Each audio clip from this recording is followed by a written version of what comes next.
ஆன்மீக அன்பர்களுக்கு வணக்கம். காமாட்சியின் திருவிளையாடல் பாகம் 21. வீட்டை விட்டு வெளியேறிய பிறகு எங்கெங்கோ இருந்தோம், எப்படியெல்லாமோ வாழ்ந்தோம். இப்படியே 6 மாதங்கள் ஓடியது. பின்பு ஒரு சிறிய வீடு எடுத்து குடியமர்ந்தோம். சேட் வீட்டை மட்டும் எடுத்துக்கொண்டு கோவிலை கொடுத்து விட்டார். நாம் அங்கு இல்லை என்றாலும் யாராவது அங்கு இருப்பவர்கள் தீபம் ஏற்றுவார்கள், அம்பாளுக்கு பூஜை செய்வார்கள். சொத்து முழுவதும் போனாலும் கோவிலாவது மிஞ்சியதே என்று கொஞ்சம் நிம்மதி அடைந்தேன். 4 வருடங்கள் கழித்து என் தலையில் பேரிடியாய் விழுந்தது. தெரிந்தவர்கள் மூலம் கேள்விப்பட்டு என் மகன் சொன்னான், அம்மா, தாம்பரத்தில் கோவில் இல்லையாம், அதையும் இடித்து விற்று விட்டாராம், சாமி சிலையெல்லாம் எங்கோ எடுத்து போய்விட்டார்களாம் என்று சொன்னான்.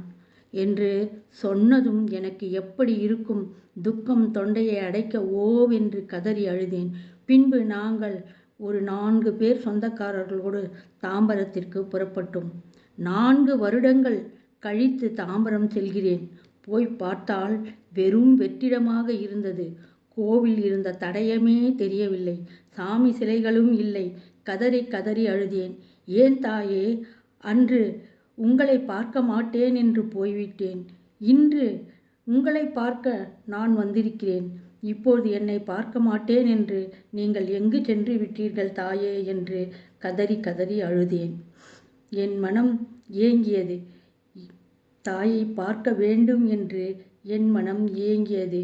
இல்லாத இடத்தில், நீங்கள் இல்லாத இடத்தில் எனக்கு என்ன வேலை என்று கிளம்பிவிட்டீர்களோ? 1000 கேள்வி என் மனதில் எழுந்தது. ஏன் தாயே, எங்களுக்கு மட்டும் இப்படியெல்லாம் நடக்கிறது என்று ஏதேதோ எங்கேயோ இருக்கும் தாயிடம் கேட்கிறேன். தாய் பசுவிடம் இருந்து கன்று பிரிந்தால் என்ன பாடுபடுமோ அதேபோல் என் மனம் தாயை பார்க்க ஏங்கியது. இதற்கெல்லாம் காரணமாக இருந்தவனை சபிக்க தோன்றியது. ஆனால் கணவராயிற்றே. ஆனாலும் தாயிடம் ஒப்படைத்து விட்டேன். இந்த பாதக செயல் செய்தவர் யாராக இருந்தாலும் தக்க தண்டனை கொடும்மா என்று இந்த பதிவை பார்ப்பவர்கள் மனதில் நினைக்கலாம், இல்லை கேட்கக்கூட தோன்றலாம். இந்த பாதக செயல் அனைத்தையும் செய்தவர் பொறுப்பற்ற தங்கள் கணவர்தானே என்று. ஆம், இல்லை என்று மறுக்கவில்லை. ஆனால் தாய் நினைத்திருந்தால் இதையெல்லாம் தடுத்து நிறுத்தியிருக்கலாமே. ஏன் செய்யவில்லை? இதுதான் விதியின் விளையாட்டு. இனி காமாட்சி அம்மன் எங்கு இருக்கிறார்கள் என்று தெரிய வேண்டும் என்று மனதிற்கு தோன்றியது. தெரிந்தவர்கள் மூலம் பம்பலில் ஒருவர் நண்பர் இருந்தார். அவரிடம் போனில் விசாரித்தோம்.